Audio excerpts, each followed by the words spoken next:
शायद time exist नहीं करता, या हो सकता है कि हम जो टाइम को समझते हैं टाइम वो हो ही ना। और ये मैं क्यों कह रहा हूँ ये आपको आगे पता चलेगा। तो उससे पहले ये जानिए कि एंट्रोपी क्या होती है। तो अगर सीधी भाषा में कहे तो एंट्रोपी एक रेंडमनेस, एक डिसऑर्डर है। अगर इसका एक उदाहरण देखें तो एक व्यवस्थित रूम का गंदा होना आसान है, लेकिन वो अपने आप साफ नहीं हो सकता। तो इसका मतलब किसी भी चीज की रेंडमनेस बढ़ना आसान होता है, जिसे हम एंट्रोपी बढ़ना कह सकते हैं। मतलब एंट्रोपी एक रेंडम अरेंजमेंट है जो कि सिर्फ बढ़ सकती है, रिवर्स नहीं हो सकती। फिजिक्स के अकॉर्डिंग यूनिवर्स लो एंट्रोपी स्टेट से हाई एंट्रोपी स्टेट की तरफ मूव कर रहा है, मतलब आरंभ से अंत की ओर। इसका भी एक एग्जांपल देखते हैं। एक ग्लास टूट सकता है, पर टूटा हुआ ग्लास खुद नहीं जुड़ सकता, क्योंकि टूटना एंट्रोपी इंक्रीज करता है और जुड़ना एंट्रोपी डिक्रीज करेगा। और नेचर मोस्टली एंट्रोपी इंक्रीज ही करता है। और इसी वजह से हम पास्ट याद रखते हैं, फ्यूचर नहीं, क्योंकि हमें टाइम एक ही डायरेक्शन में एक्सपीरियंस होता है, पास्ट से फ्यूचर की तरफ। और इसे कहते हैं एरो ऑफ टाइम।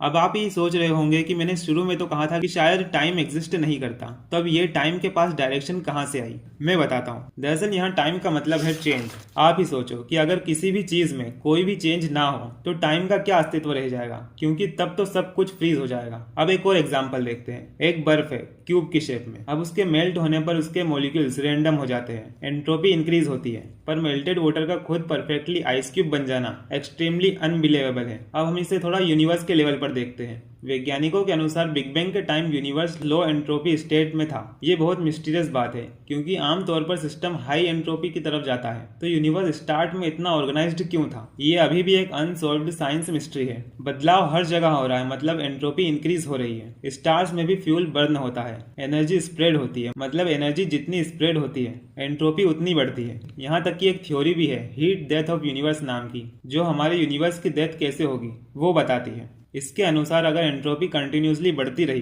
तो एक टाइम आएगा जब सारी एनर्जी इवनली सब जगह बराबर फैल जाएगी। स्टार्स का फ्यूल खत्म हो जाएगा, कोई यूजफुल एनर्जी नहीं बचेगी। पूरा यूनिवर्स एकदम डार्क, कोल्ड और लाइफलेस हो जाएगा। इस कॉन्सेप्ट को कहते हैं हीट डेथ। तो एंट्रोपी का मतलब होता है एनर्जी का स्प्रेड होना, जैसे कि कोई गर्म चीज ठंडी हो जाती है। इसमें एनर्जी डिस्ट्रॉय नहीं हुई, बस इवनली स्प्रेड हो गई। शायद टाइम कोई अलग चीज नहीं, शायद हम एंट्रोपी के फ्लो को ही टाइम कहते हैं। तो जैसा हमने जाना कि यूनिवर्स नेचुरली फ्यूचर की तरफ मूव करता है, डिसऑर्डर इंक्रीज होता है। पर अगर तुम पास्ट में ट्रेवल करते हो तो बेसिकली तुम्हें एंट्रोपी को रिवर्स करना पड़ेगा। मतलब टूटा ग्लास फिर जुड़ेगा, मेल्ट आइस खुद उसके पहले वाले शेप में फ्रीज होगी। लेकिन नेचर नॉर्मली ऐसा नहीं करता। इसलिए कुछ भौतिक वैज्ञानिकों का कहना है कि पास्ट में टाइम ट्रेवल करना शायद इम्पॉसिबल हो सकता है, क्योंकि एंट्रोपी की डायरेक्शन रिवर्स करना पड़ेगा। और एरो ऑफ टाइम के अकॉर्डिंग एंट्रोपी फ्यूचर की तरफ पॉइंट करती है। बाकी हमने टाइम ट्रेवल के बारे में हमारी पिछली वीडियोस में बताया ही है, आप उन्हें देख सकते हो।